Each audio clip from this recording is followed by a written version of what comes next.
सालों पहले फारस देश में अली बाबा और कासिम नाम के दो भाई रहते थे। पिता की मृत्यु के बाद से दोनों भाई मिलकर अपने पिता का व्यापार संभालते थे। बड़ा भाई कासिम बहुत लालची था। उसने धोखे से पूरा व्यापार हथिया कर अली बाबा को घर से निकाल दिया। इसके बाद अली बाबा किसी बस्ती में जाकर अपनी पत्नी के साथ झोपड़ी में गरीबी की जिंदगी व्यतीत करने लगा।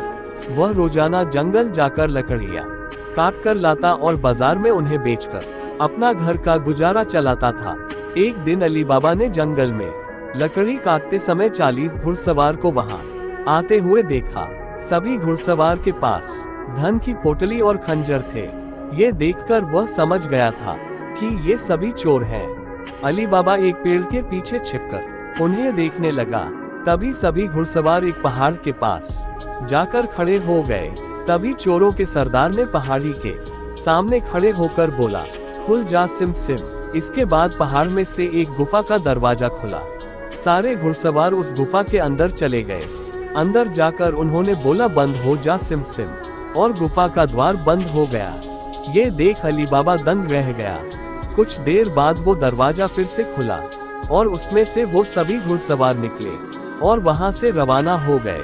अली बाबा ये जानने को बेताब हो गया कि आखिर इस गुफा में क्या है और वो सब यहाँ क्या कर रहे थे।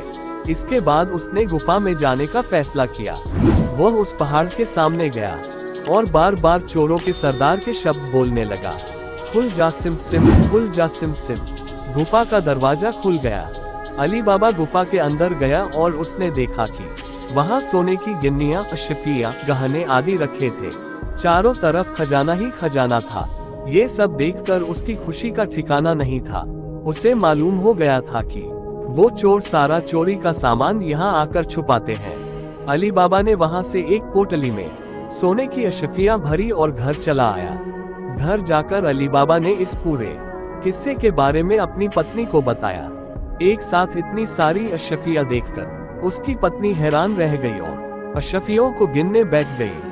तभी अली बाबा ने बोला कि ये इतनी अशफियां हैं कि इन्हें गिनते गिनते रात हो जाएगी। मैं गड्ढा खोदकर इन्हें छुपा देता हूँ जिससे किसी को भी हम पर शक न हो।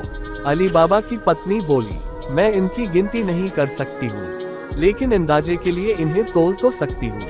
अली बाबा की पत्नी भागती हुई कासिम के घर गई और उसकी पत्नी से गेहूं को तोलने के लिए तराजू मांगने लगी। ये देखकर कासिम की पत्नी को उस पर शक हुआ। उसने सोचा कि इन गरीब लोगों के पास अचानक इतना अनाज कैसे आया। वो अंदर गई और तराजू के नीचे गोंद लगाकर लाए और उसे दे दिया। रात को अली बाबा की बीवी ने सारी अशफियों को तोला और सुबह उनका तराजू लौटा आई। कासिम की पत्नी ने तराजू को उल्टा करके देखा तो उस पर सोने की एक अशर्फी चिपकी हुई थी। उसने यह बात अपने पति को बताई। कासिम और उसकी पत्नी यह जानकर जल भुन गए। दोनों को रात भर नींद नहीं आई। सुबह होते ही कासिम अली बाबा के घर गया और उससे धन का स्रोत पूछने लगा। ये सुनकर अली बाबा ने कहा, आपको कोई गलतफहमी हुई है, मैं तो एक मामूली लकड़हारा हूँ। कासिम ने बोला कि तुम्हारी बीवी कल हमारे घर से अशफियों को तोलने के लिए तराजू लेकर गई थी। ये देखो, ये अशर्फी तराजू पर चिपकी मिली है। सब सच बताओ, नहीं तो मैं सबको बता दूंगा कि तुमने चोरी की है। ये सुनकर अली बाबा ने सच सच सारी कहानी बता दी। कासिम के मन में लालच आ गया।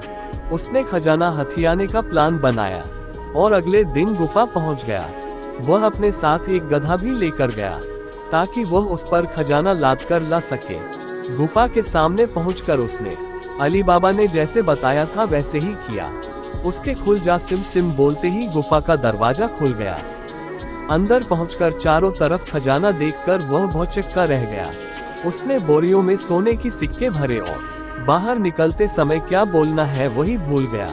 गुफा से बाहर निकलने के कासिम ने तमाम प्रयास किए, लेकिन कोई रास्ता न निकला। वह गुफा के अंदर कैद हो जाता है। कुछ देर बाद जब चोरों का गिरोह वहां पहुंचा तो उन्होंने देखा कि बाहर एक गधा बंधा है। वे समझ जाते हैं कि यहाँ कोई आया है। चोर अंदर जाते हैं और कासिम को ढूंढकर मार देते हैं। इधर जब कासिम घर नहीं पहुंचता तो उसकी पत्नी परेशान हो जाती है और अली बाबा के घर जाकर बड़े भाई को ढूंढकर लाने के लिए बोलती है। अली बाबा ढूंढता हुआ गुफा के पास पहुंचा तो वहां उसने भाई के गधे को घास चरते हुए देखा। वह समझ जाता है कि कासिम अंदर गया था और चोरों ने उसे पकड़ लिया है। अली बाबा जब गुफा के अंदर गया तो उसे कासिम की लाश मिली। अली बाबा लाश को घर लाता है और बिना किसी को बताए प्राकृतिक मौत घोषित करके उसका अंतिम संस्कार कर देता है। कासिम की पत्नी के कहने पर अली बाबा और उसकी पत्नी कासिम का व्यापार संभालने लगते हैं और उसके साथ रहने लगते हैं। वहीं जब चोर गुफा में आते हैं और कासिम की लाश नहीं देखते तो समझ जाते हैं कि खजाने का राज किसी और को भी पता है। वह गांव में जाकर पता लगाते हैं कि कुछ दिनों में किसके घर में मौत हुई है। चोरों को अली बाबा का घर मिल जाता है। चोर ने उसके घर के बाहर क्रॉस का निशान लगा दिया, जिससे रात के समय उन्हें उसका घर समझने में आसानी हो। वहीं अली बाबा ने जब अपने घर के बाहर क्रॉस का निशान देखा तो वह समझ गया कि चोरों ने घर का पता लगा लिया है। उसने वैसा ही निशान सबके घर के बाहर लगा दिया। रात में जब चोर आए तो सबके घर पर वैसा निशान बना देखकर दुविधा में पड़ गए और वापस चले गए। चोरों का सरदार चुप चुप बैठने वालों में से नहीं था। उसने उस मोहल्ले में अपने आदमी को भेजकर यह पता लगवाया कि हाल फिलहाल में कौन शख्स वहां अमीर हुआ है। इससे उसे अली बाबा के बारे में पता चला। उसने उसका घर अच्छे से पहचाना और रात के समय में तेल व्यापारी बनकर उसके घर पहुंचा।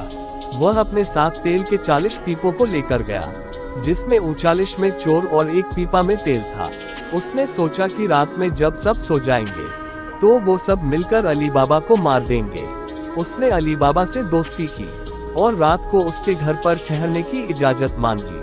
अली बाबा ने उसको खाना खिलाया और रात को रुकने की इजाजत दे दी। अली बाबा की पत्नी को तेल के व्यापारी पर शक हुआ। उसने सारे पीपों को खटखटा कर देखा और वह समझ गई कि एक पीपा में तेल है और बाकी में आदमी है। उसने तभी एक तरकीब निकाली। उसने तेल वाले पीपे से तेल निकाला और गर्म कर बाकी पीपों में डाल दिया। सारे चोरों की मौत हो गई। रात में जब सरदार ने चोरों को निकलने का इशारा किया तो एक भी चोर बाहर नहीं निकला। उसने पीपों को खोलकर देखा तो सभी चोर मर चुके थे। ये देखकर वह इतना डर गया कि अपनी जान को बचाने के लिए वह तुरंत वहां से भाग गया। सुबह अली बाबा की पत्नी ने ये सारी बात अली बाबा को बताई, जिसे जानकर वह बहुत खुश हुआ। अब उन 40 चोरों के सारे खजाने का अकेला मालिक अली बाबा था। वह देश का सबसे अमीर शख्स बन गया था और खुशी खुशी अपनी बीवी बच्चों के साथ रहने लगा। कहानी से सीख: लालच मनुष्य का दुश्मन है। लालच करने से सब काम खराब हो जाते हैं, इसलिए कभी भी लालच नहीं करना चाहिए। धन्यवाद।